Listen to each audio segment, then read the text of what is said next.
When I first got saved, I was so grateful. I was so grateful that God would save me. But at the same time, I was a little bit upset with God. And I never admitted it straight out. It was in the back of my mind, kind of festering, getting worse and worse, and I was getting more and more upset with God. And the reason why is because people would come up to me because I came out of gangs. I used to be a drug dealer, I used to be a pimp, I used to be a thief, con artist, on and on and on. I was a scumbag. You can narrow it down. I was scum.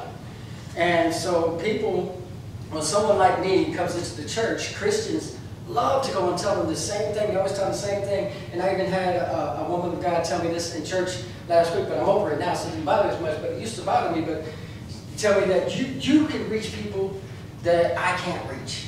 You know, and they would tell me, God put you through all that mess you went through so that you can minister to people that have been through that. Because I wouldn't know the first word to say to those people. Wow. But you know, you can relate to them. And I accepted that. It was kind of cool, but at the same time I'm thinking, you know, why though?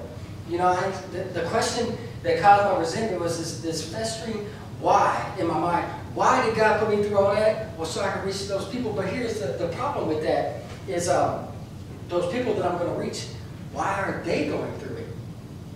Are they going through it so that they can reach out to people that have been through it? And the people that they reach, why are they going through it? You know, and basically the conclusion is, why is God so mean? Why didn't He just make it to where all of us had good lives with functional families that grew up in a Brady Bunch house, you know? And so that Brady was dysfunctional. Yeah, dysfunctional, yeah.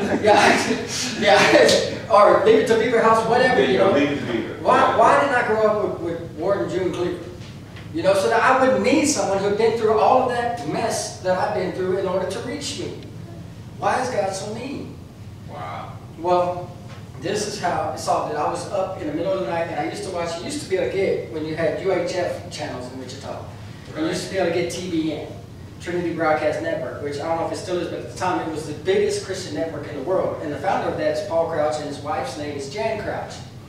And she was telling a story, and she talked about a time that she went to Africa, and they were on a mission to feed starving kids. And she went and she was there for I don't know how many days, but she seen all these kids that were starving, that were bloated, the flies around them, dirty, couldn't even afford water. You know what I mean? Water wasn't something you bathed in, water was something you drank. You know what I mean? So they were nasty, dirty, dying, malnutrition children, right? Then she got back to the States and all the people with her, they wanted to go out to eat, of all things. And she's like, no, I'm not going to go and gorge myself at some fancy restaurant when I've still got those kids in my mind. No, I'm not going to do that. You guys go without me. I'm going to stay here at the hotel and just kind of relax.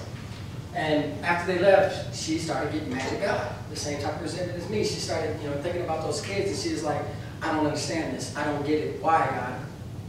Why are these kids, you know, you're supposed to be such a loving God. How could you create a world where there's kids that are going through this, that are starving like this, that literally have nothing? And she said she started to shake her fist at God, saying, I don't get this. I'm mad at you. Explain yourself. How can you call yourself loving when this is going on in this world that you created? And she said she had a vision. All of a sudden, the entire hotel room disappeared, and she was in the middle of a beautiful garden. Everything in it was beautiful, and there were people in the garden, and all the people were happy and clean and well-fed, and there was nobody arguing. There was no fighting. There was no starvation. There was no crying. Everyone was happy, and everyone was content. And God said to her, behold the Garden of Eden, my plan for man. At this point, she saw a snake slithering into the garden. And He said, He did this to you. He did this to you. She told that story. And she had no idea what she was doing to an ex-gang member in Wichita, Kansas.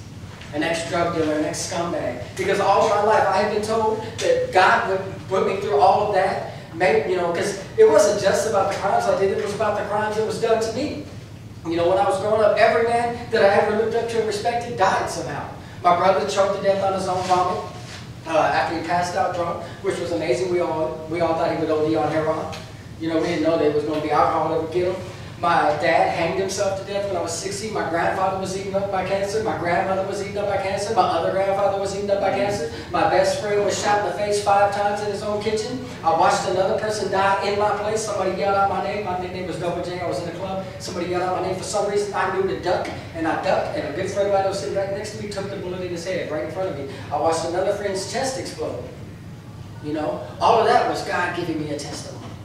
Well, God, you suck. That's what I used to think. But that's when I realized that God was not doing that to give me a testimony. The devil was dragging me through all of that mess in order to steal my testimony. This was not God's plan. This world that we live in, all the evil and all of the terror and all of the sickness and all of the crime was not God's plan. God really is loving. And God did create us to prosper. God did create us to be joyous. God created us to be in His image.